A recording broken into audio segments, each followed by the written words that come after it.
iray amin'ireo sazy ampiarin'ny vondrona iraisam-pirenena raha toa ka tsy misintona ny antota taratasy filatsako-fidiny ireo candidat telo ny fanagazana ny fananan'izy ireo any ivelany. Raha ny hevitra ny professeur Ralson Roger moa dia efa fomba fanao anerena olona iray anaraka ny fepetra izao tanterahan'ny vondrona iraisam-pirenena izao. Ny atao hoe fikajina zany amoa ny fiazonana zany ny fananan'ireo olona reo izay lazainy zareo hoe tsy maintsy ampiarina dia le anankitelo zany eto amintsika dia mazava ho azy fa fomba fanao eran-tany io zany hoe fomba anankiray entina ny herena zany a olona na sokajin'olona mba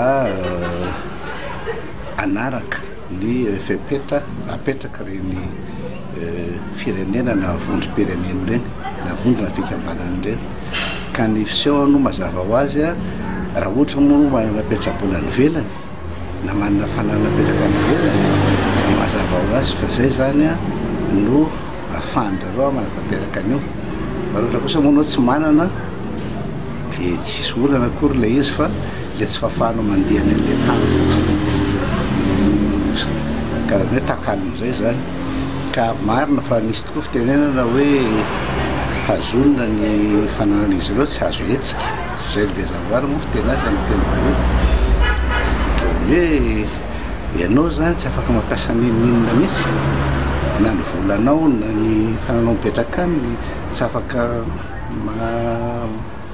maka manana fahafahanao a ampiasa ny zavatra eny ohatra zany ianao hoe misy petrabolana zao a dia gaziny zareo le petrabolanao a dia rehefa tanteraka ny faniriny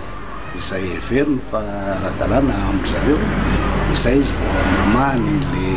tsy fahafahanao mikitika ny fanananao iny